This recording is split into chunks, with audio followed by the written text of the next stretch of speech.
Welcome back to Cheating Tales Lab. We're so glad you're here. We've got an incredible story lined up for you today, and we hope it keeps you on the edge of your seat. Let's jump right into the story. Preston Fowler's fingers drummed an impatient rhythm on the steering wheel as he navigated through the congested streets of downtown. At 45, the architect had built a reputation for innovative, sustainable designs, but today his mind was consumed by the eco-friendly skyscraper project that was eating up his time and sanity in equal measure. As he pulled into the driveway of his suburban home, the tension in his shoulders eased slightly. The front door swung open before he could reach for his keys. Jessica, his wife of 20 years, practically bounced out to greet him, her enthusiasm seeming oddly out of place. "Preston, darling, you're home early," she chirped, her eyes gleaming with an intensity that made him pause. He glanced at his watch. "It's past 8, Jess." "Oh, is it?" She laughed, the sound a touch too high. "I guess I lost track of time. How was your day?" Preston raised an eyebrow, curiosity momentarily overriding his exhaustion. "Same as always. Meetings, revisions, more meetings." "You seem chipper." Jessica's smile widened. "I have a surprise for you," she said, practically vibrating with excitement. "A surprise?" Preston echoed, his fatigue-addled brain struggling to keep up. "Meet me at the Regal Hotel tomorrow at 7 p.m. Don't be late." The enthusiasm in her voice felt off, like a discordant note in a familiar melody.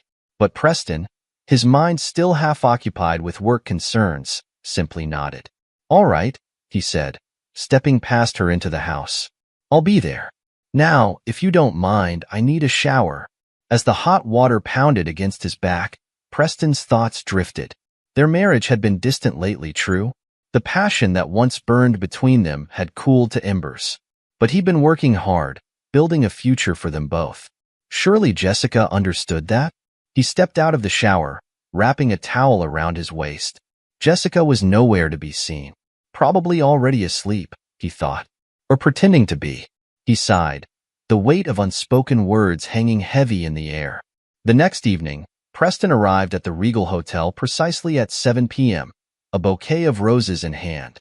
The concierge, a young man with a polite smile, directed him to a suite on the top floor. "Enjoy your evening, sir," the concierge said, a hint of knowing in his voice that made Preston's skin prickle. As the elevator ascended, a mix of anticipation and unease settled in his stomach. What was Jessica playing at? Was this her way of rekindling their romance? He knocked on the suite door, straightening his tie with his free hand. The door swung open to reveal Jessica, but she wasn't alone.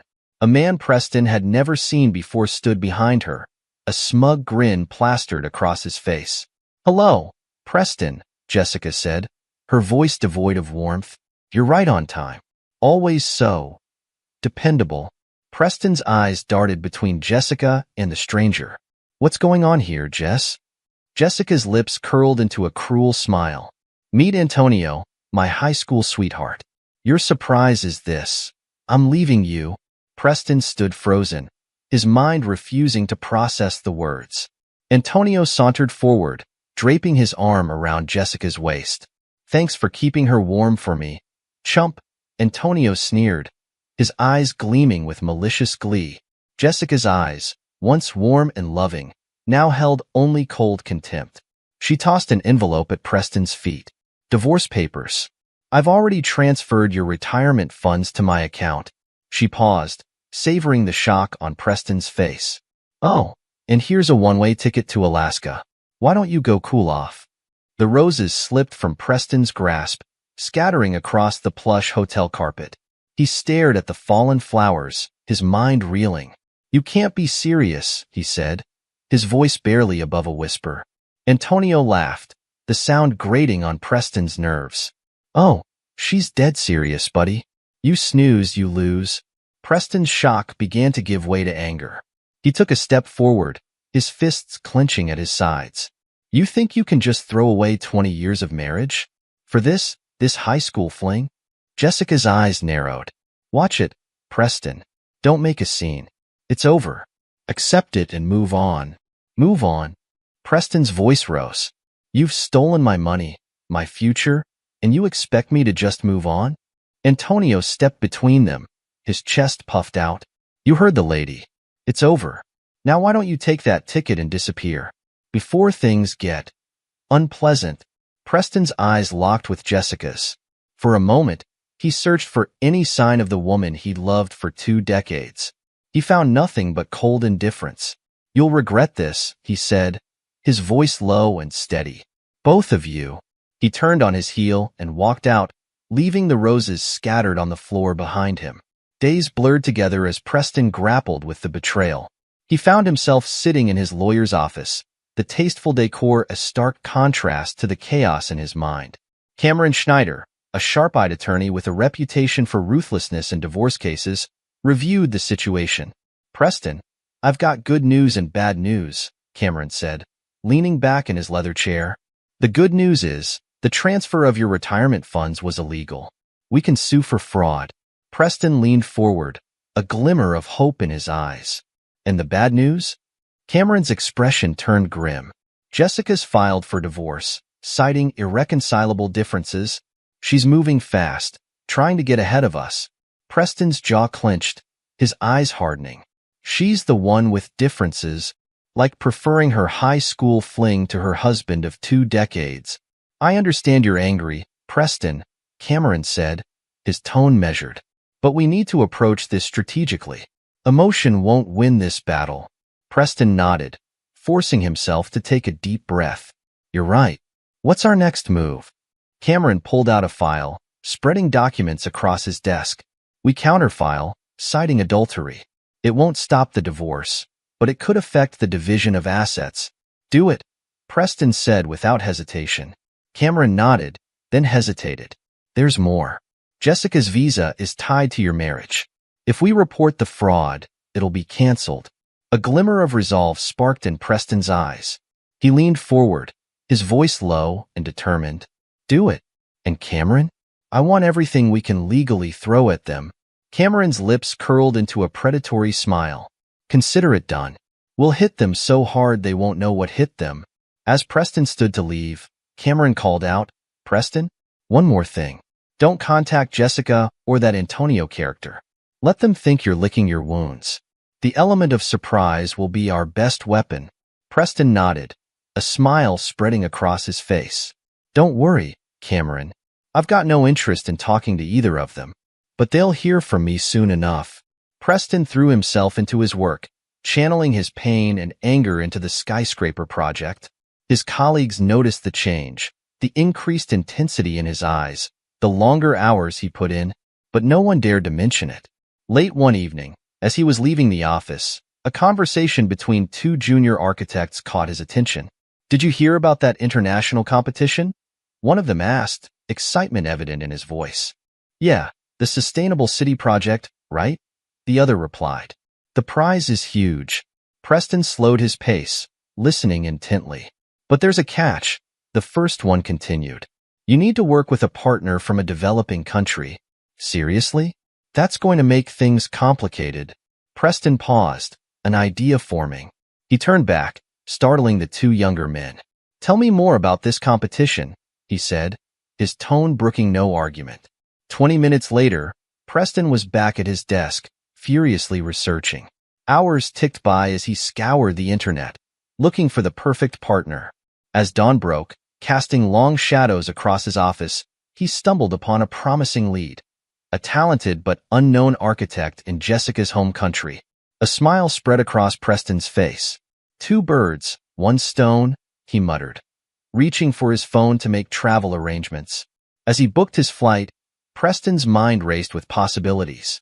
This wasn't just about winning a competition anymore. It was about rebuilding his life and exacting justice. Jessica and Antonio had tried to break him, but they'd only succeeded in unleashing a side of him they never knew existed. He pulled up Jessica's social media profiles, noting with disgust the lovey-dovey photos she'd already posted with Antonio. Enjoy it while it lasts, he muttered, his fingers hovering over the keyboard. For a moment, he considered leaving a scathing comment. But no, that would tip his hand. Instead, he closed the browser and pulled up his email. He had work to do, plans to make. Jessica and Antonio thought they'd won, that they'd left him broken and defeated. They couldn't be more wrong. Preston Fowler, the mild-mannered architect, was gone. In his place stood a man determined to not just survive, but to thrive, and to make those who betrayed him pay dearly for their mistakes. As the first rays of sunlight crept through his office window, Preston allowed himself a moment of reflection. The pain of betrayal still burned, but it was fuel now, driving him forward.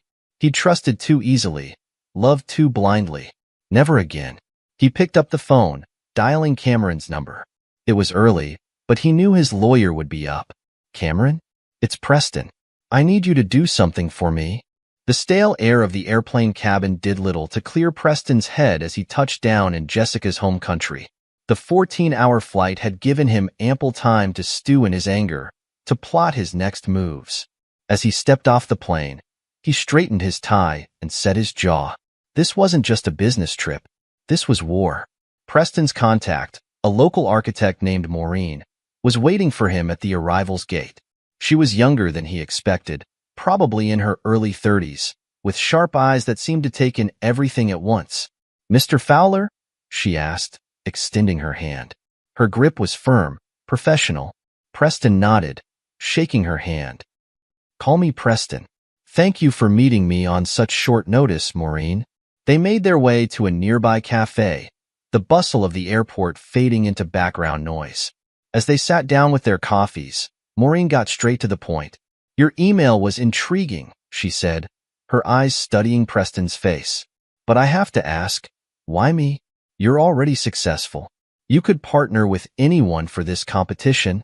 Preston took a sip of his coffee, buying himself a moment to choose his words carefully. He'd prepared for this question, knew he needed to strike the right balance between honesty and strategy. "Your designs are revolutionary," he said, meeting her gaze. "I've been following your work for a while now. The way you integrate local materials and traditional techniques into modern, sustainable structures. It's exactly what this competition is looking for." Maureen's eyebrow arched skeptically. "Flattery will get you nowhere, Mr. Fowler. What's the real reason?" Preston's lips twitched in a hint of a smile. He appreciated her directness. "All right, cards on the table. I'm going through a personal upheaval. My wife left me, tried to clean out my accounts. I need this win, both professionally and personally. And I believe that together, we could not only win this competition but change the face of sustainable architecture." He watched as Maureen processed this information, her expression unreadable. Finally, she spoke.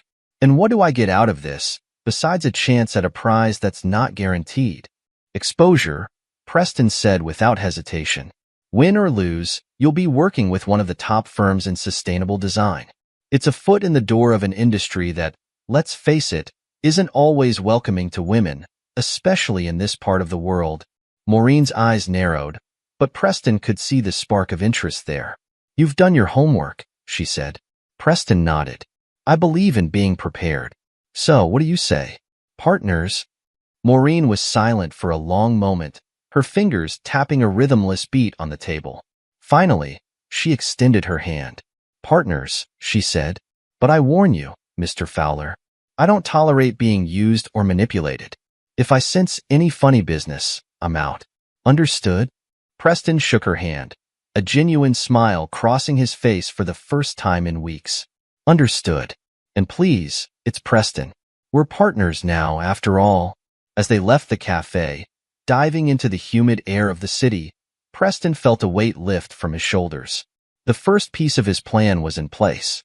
Jessica and Antonio might think they'd broken him, but they had no idea what was coming. Across the ocean, Jessica and Antonio were living it up, oblivious to the storm brewing. They'd moved into a penthouse apartment, paid for with Preston's stolen retirement funds. Jessica lounged by the rooftop pool, sipping champagne as Antonio massaged her shoulders. "You know," Antonio said, his hands working out a knot in Jessica's neck, "I could get used to this life." Jessica laughed, the sound echoing across the empty rooftop. "Well, get used to it, baby. We've got plenty to spare." Antonio's hands paused. "About that, how long do you think it'll take before the money transfer gets noticed?" Jessica waved her hand dismissively. Please. Preston's probably crying into his blueprints right now. By the time he figures it out, if he ever does, we'll be long gone. She turned, pulling Antonio in for a kiss. Now stop worrying and pour me another glass. We've got a lot of lost time to make up for. As they clinked their glasses together, neither of them noticed the dark clouds gathering on the horizon. The storm was coming, whether they were ready or not. Preston hunched over the drafting table, his pen flying across the paper. Across from him, Maureen was deep in concentration, her computer screen flickering with complex 3D models. They'd been working nonstop for weeks, their design for a self-sustaining city taking shape before their eyes. What if we integrated vertical farming here? Maureen suggested, pointing to a section of the model. It would increase food production and add a unique aesthetic element. Preston nodded, quickly sketching the idea. Brilliant. And if we use native plants, it'll tie into the local ecosystem. Their partnership had flourished beyond Preston's wildest expectations. Maureen's innovative ideas perfectly complemented his technical expertise. As their design gained traction in the competition, Preston felt a surge of satisfaction. This was more than just a professional triumph. It was the first step in his plan for revenge. But even as he threw himself into the project, Preston hadn't forgotten about Jessica. In his spare moments, he'd been discreetly gathering information about her past and her home country. Every scrap of intel was carefully filed away, ammunition for the battle to come. His phone buzzed, Cameron's name flashing on the screen. Preston excused himself, stepping out onto the balcony of their rented workspace. Cameron, what's the news?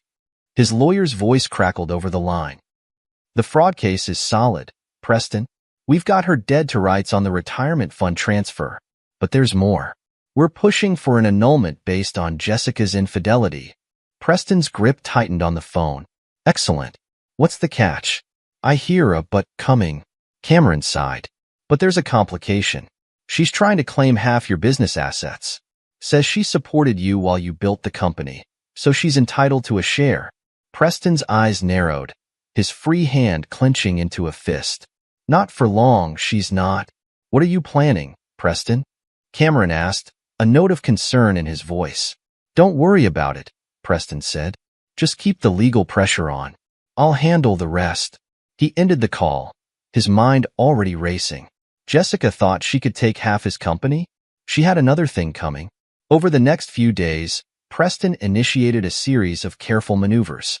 He restructured his company, moving assets into protected trusts and offshore accounts. It was all perfectly legal, if a bit ethically gray. But Preston was past caring about ethics. This was about survival. As he worked, he kept one eye on the competition. Their design was gaining attention, industry insiders whispering about the dark horse team that was shaking things up. Preston allowed himself a smile. Let Jessica and Antonio think they'd won. The game was just beginning. Jessica frowned at the bank statement, her manicured nail tapping against the screen of her tablet. Antonio, she called, her voice sharp. Come look at this. Antonio sauntered in from the bedroom, still buttoning up his silk shirt. What is it, babe? The money, Jessica said, thrusting the tablet at him. It's not all there. Antonio's brow furrowed as he looked at the numbers. What do you mean? Did you spend more than you thought? Jessica shot him a glare. Don't be stupid. I know exactly how much I've spent. This is something else. She paced the room, her mind racing. It's Preston. It has to be. That sneaky bastard is up to something. Antonio flopped onto the couch, looking unconcerned. So what? We still have plenty. And by the time he figures out how to get it back, we'll be long gone. Jessica whirled on him, her eyes flashing. You don't get it, do you? This isn't just about the money. It's about winning. And I refuse to let that pathetic excuse for a man beat me. She grabbed her phone, furiously tapping out a message. We need to hit back. Hard. What are you thinking? Antonio asked, a hint of nervousness creeping into his voice. Jessica's lips curved into a cruel smile. Preston's always been so proud of his precious skyscraper project. What if something were to go wrong? Over the next few days, Jessica and Antonio launched their counterattack. They spread rumors about structural instabilities in Preston's eco-friendly skyscraper, whispering to investors and city officials about potential safety hazards. But Preston was one step ahead. He'd anticipated their move, had been preparing for it since the moment Jessica betrayed him. Every stage of the project had been meticulously documented, every safety measure triple-checked and verified by independent experts. When the rumors reached fever pitch, Preston calmly presented his evidence. Blueprints, safety reports, material analyses, all laid out in a press conference that left no room for doubt. The attempted sabotage backfired spectacularly, damaging Jessica and Antonio's credibility instead. As Preston wrapped up the press conference, fielding questions from reporters with ease, his phone buzzed. It was a message from Maureen. Saw the news. Nicely done. But we've got work to do. Competition deadlines coming up. Preston allowed himself a small smile as he texted back. On my way. Let's show them what real innovation looks like. Across town, Jessica threw her phone against the wall, watching with satisfaction as it shattered. That bastard, she seethed. How does he always stay one step ahead? Antonio, lounging on the couch, barely looked up from his magazine. Maybe it's time to cut our losses, babe. We've still got enough. Enough? Jessica interrupted, her voice rising to a shriek. It's not about enough. It's about winning. And I refuse to let Preston win. She stormed over to the liquor cabinet, pouring herself a generous glass of scotch. As she drank, her mind raced. The money was dwindling faster than she'd anticipated. Preston was outmaneuvering her at every turn. She needed to act fast. We need to speed up the divorce proceedings, she said, more to herself than to Antonio. Secure what assets we can before Preston can protect them all. Antonio finally looked up, a hint of concern in his eyes. Jess, maybe we should. Shut up, Jessica snapped. I'm not asking for your opinion. Just do as I say. Got it? As Antonio nodded meekly, Jessica turned to stare out the window at the city skyline. Somewhere out there, Preston was plotting his next move. But she'd be damned if she'd let him win. This war was far from over. The auditorium buzzed with anticipation. Architects, investors, and media from around the world had gathered for the final presentations of the International Sustainable City Design Competition. Preston stood backstage, his heart pounding. Months of work, sleepless nights, and relentless planning had led to this moment. Maureen approached, her face a mask of calm determination. Ready? Preston nodded, straightening his tie. Born ready. As they waited for their turn, Preston's eyes scanned the audience. His breath caught in his throat as he spotted two familiar faces. Jessica and Antonio sat near the back, whispering to each other and smirking. They'd come to gloat, no doubt expecting him to fail. Looks like we have some unexpected guests, Maureen muttered, following Preston's gaze. Preston's jaw clenched. Good. Let them watch. Next up, presenting their design for a self-sustaining urban ecosystem, Preston Fowler and Maureen Kigali. The announcer's voice boomed. As they took the stage, Preston locked eyes with Jessica for a brief moment. Her smug smile only fueled his determination. He turned to the judges, his voice steady and confident as he began their presentation. Ladies and gentlemen, what you're about to see isn't just a city. It's a living, breathing ecosystem that will revolutionize urban living. For the next 30 minutes, Preston and Maureen laid out their vision. They detailed the vertical farms integrated into residential towers, the revolutionary waste management system that turned garbage into energy, and the network of green spaces that served both recreational and environmental purposes. As Maureen explained the cultural aspects of their design, Preston glanced at Jessica and Antonio.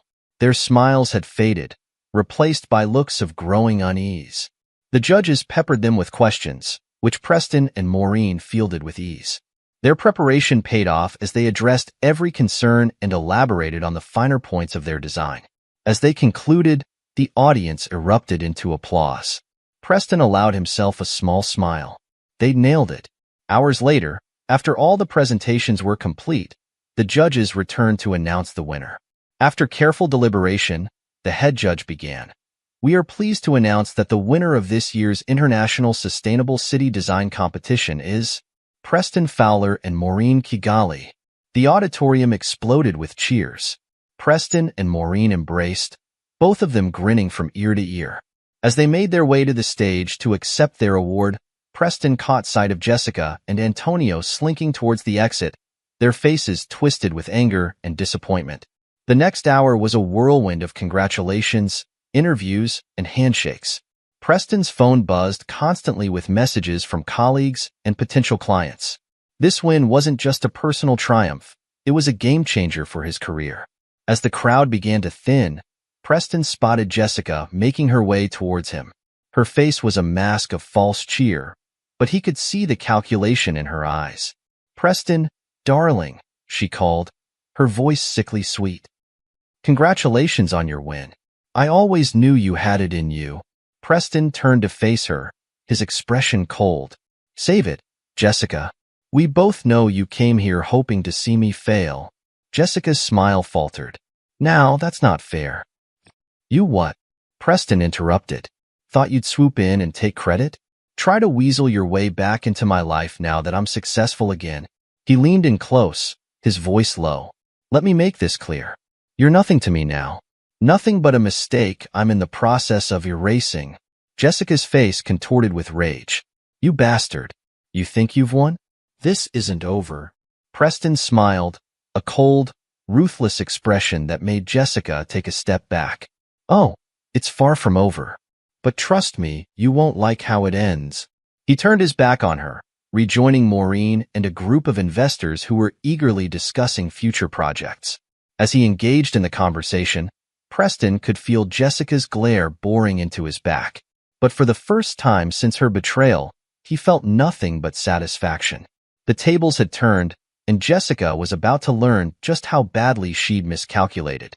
The courthouse loomed before Preston, a monument to justice that would soon become the stage for his final act of retribution. He straightened his tie, his face a mask of calm determination as he climbed the steps. Inside, he found Cameron waiting, a thick briefcase in hand. "Ready for this?" the lawyer asked, his eyes gleaming with anticipation. Preston nodded. "More than ready. Let's finish this." They entered the courtroom, the wooden doors creaking ominously behind them. Jessica and Antonio were already there, huddled with their lawyer. Jessica shot Preston a venomous glare as he took his seat, but he ignored her, focusing instead on the task at hand. The judge entered, and the court fell silent. "We're here today in the matter of Fowler versus Fowler," she announced, her voice echoing in the hushed room. "Mr. Schneider, you may present your case." Cameron stood, his presence commanding the room. "Your Honor, what we have here is not just a simple divorce case. This is a story of betrayal, fraud, and malicious intent." Over the next hour, Cameron laid out their case with surgical precision. He presented evidence of Jessica's infidelity, complete with time-stamped photos and hotel receipts. He detailed the illegal transfer of Preston's retirement funds, showing bank statements and tracing the money trail. "But Your Honor," Cameron continued, his voice rising with controlled indignation, "the defendant's actions go beyond mere infidelity and theft. They actively attempted to sabotage my client's professional reputation." He presented affidavits from investors and city officials, revealing Jessica and Antonio's attempts to spread false rumors about Preston's skyscraper project. Email trails and recorded phone calls painted a damning picture of their malicious campaign. As Cameron spoke, Preston watched Jessica's face. Her confident smirk had long since faded, replaced by a look of growing panic. Antonio, for his part, looked like he wanted to sink into the floor. "Furthermore, Your Honor," Cameron said, producing a final set of documents, "we have evidence of the defendant's past indiscretions in her home country. Actions that, if brought to light, could have serious consequences for her immigration status." Jessica's head snapped up, her eyes wide with shock. She hadn't expected this, hadn't realized how thoroughly Preston had investigated her past. The judge's face grew increasingly stern as she reviewed the evidence. When Cameron finally concluded, she turned to Jessica's lawyer. "Counselor, do you have anything to add in your client's defense?" Jessica's lawyer, a nervous-looking man who seemed out of his depth, stuttered through a weak rebuttal. His argument sounded hollow in the face of the mountain of evidence Cameron had presented. After a brief recess, the judge returned to deliver her verdict. The courtroom held its breath. In light of the overwhelming evidence presented, the judge began, her voice filled with disgust. I rule entirely in favor of the plaintiff, Preston Fowler. The marriage is hereby annulled on grounds of fraud and infidelity. All of Mrs. Fowler's claims to Mr. Fowler's assets are dismissed. Preston allowed himself a small smile as the judge continued. Furthermore, Mrs. Fowler is ordered to repay the stolen retirement funds with interest. And given the evidence of her past indiscretions and current illegal activities, I am recommending a full investigation into her immigration status. Jessica's face drained of color. She turned to Antonio, but he was already inching away from her, his eyes darting towards the exit. As the judge's gavel fell, Preston stood, buttoning his jacket. He looked at Jessica, seeing not the woman he had loved for 20 years, but a stranger who had tried to destroy him. I told you this wasn't over, he said quietly as he passed her. Enjoy your trip home. Outside the courthouse, reporters clamored for a statement. Preston paused on the steps, Cameron at his side. Mr. Fowler, how do you feel about the verdict? Preston straightened his tie, his face a mask of professional calm. Justice has been served, he said simply. Now, if you'll excuse me, I have a city to build. As he walked away, leaving the chaos behind him, Preston felt a weight lift from his shoulders. The betrayal that had nearly broken him was now nothing more than a closed chapter in his life. Ahead lay new challenges, new triumphs. And this time, he'd face them on his own terms. Months passed like pages turning in a book, each one filled with victories both personal and professional. Preston stood atop his completed skyscraper, the wind whipping at his suit as he surveyed the city sprawling below.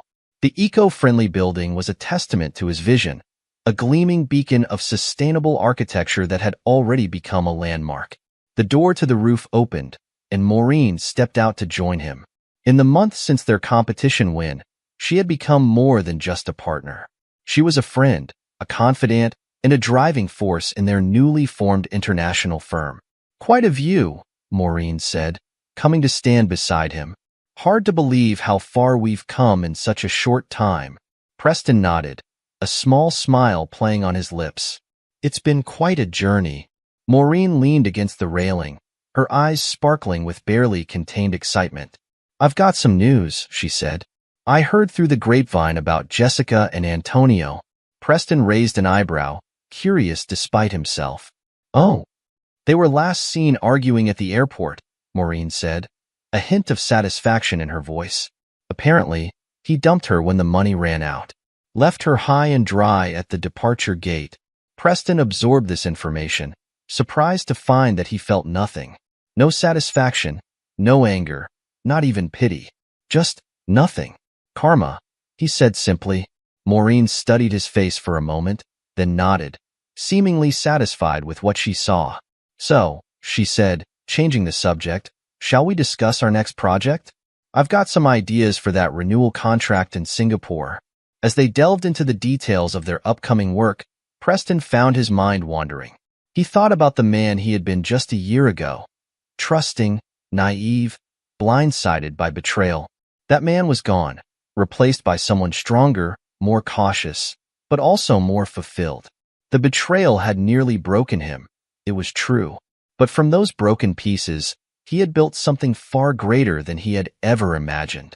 A thriving international firm, a reputation as a pioneer in sustainable architecture, and genuine connections with people who valued him for his skills and his character, not what they could take from him.